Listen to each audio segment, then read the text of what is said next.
David Landsman covers the Montreal Canadiens for Montreal Hockey Now, and he joins us. Hey, David, welcome to the RP Show, brother. How you doing? Rod, it's a pleasure to be here. I'm doing great. How are you? Good. Hey, just talking hockey, that makes it a great day. Any day is. Listen, I got to ask you this. We've talked about the Young Stars tournament out in the West, Flames, Canucks, Oilers, Jets. We got the NHL Southeastern Rookie Showcase here, Lightning, Panthers, Hurricanes, Preds this weekend. What are the Habs doing with their rookies this weekend? The Habs are playing the Habs.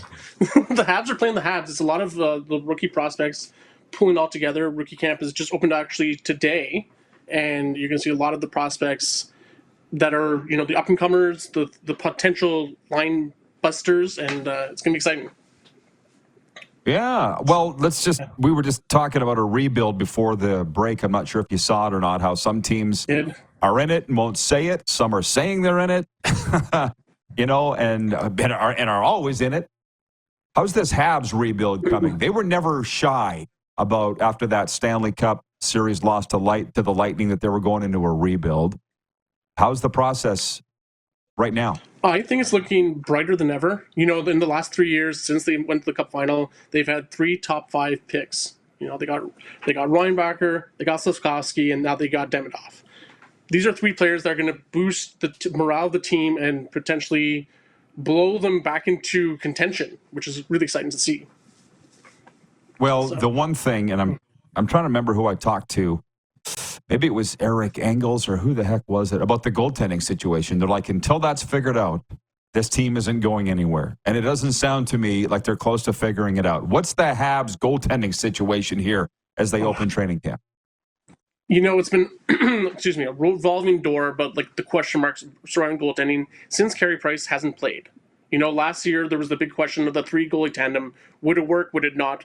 Between Jake Allen, Sam Montembeault, and Caden Primo. Essentially what they did is they got rid of Jake Allen, and they said that Montembeault and Primo would be the back and forth. And it looks like Montembeault's starting to take the reins, though I don't know if he's quite at the starter role. And then you have Jacob Fowler in the system, who is making waves in his own right. So night 1, who's the starting goalie? If I were a Habs GM, or if I was the Habs coach, I'd probably go with Montembeault. For one, he played more games. He's got a bit more experience. And also, yes, the first game of the season is a home game. And as much as, we try to shy away from it, Montreal likes to play their Quebecers. I'm a Quebecer, born and raised, and, they're going to put Montembeault because he will get the biggest roar of the crowd. So that's my thoughts, personally. Trust me, I get it, and I don't see a problem with it. And for years, the Canadiens wanted Quebecers coaching the team too, and I believe they have one in Martin St. Louis. So it is what it is. They do. In Western Canada, we stick with the West, and down here in the Southern United States, we stick with Southerners largely, except for Paul Maurice. What's the patience level of Habs fans as we sit here? They've had to put up with a lot the last few years. How are they doing? We're doing the best we can. We do know that there's a lot of potential moving forward with the prospects, so that gives us a little bit more hope, a bit more optimism. But it has been a struggle. I'm not going to lie. I'm not going to sugarcoat it. Seeing us finish at the bottom of the Eastern Conference year after year after year since making the Cup final, it's not good. Let's just say that.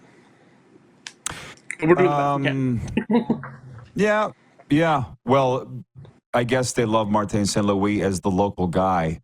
Is that patience starting to wear thin or not?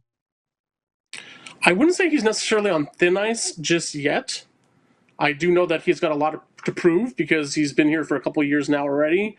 So with the team in the rebuild, but also with the potential there, he's got to show the numbers to back himself up. Because if he doesn't, he might find himself on that thin ice, and that would not be good for Habs fans or the Habs in general, because they've been thriving with him, just not succeeding. Yeah, and you know what? I've been watching them when they come through Sunrise, and they've been an unbelievably young team. The Caden Goulies, the Slafkovskys, Nick Suzuki is the youngest captain in Canadiens history. Still a young man. When do they take that step? I don't see it being this year. Where do you have them finishing in the Atlantic Division? I mean, I know I've seen a lot of videos either on TikTok or on TSN or on any outlet, and then they're talking that the Habs are going to finish at the bottom again. I think personally they're not going to finish necessarily at the bottom. I think they might push for the wild card spot, though I think it'd be a lot tighter than people think moving forward, especially with like the top line doing so well at the end of last year. That being Slavkovsky, Caulfield, and Suzuki. I've got Tampa Bay missing the playoffs this year. Have you done a projected order of finish in the Atlantic Division yet? I think I have. I don't have it right in front of me, unfortunately. But I mean, Tampa not making the playoffs, that's a hot take. I'm going to say that's interesting, especially considering how much they lost in the offseason.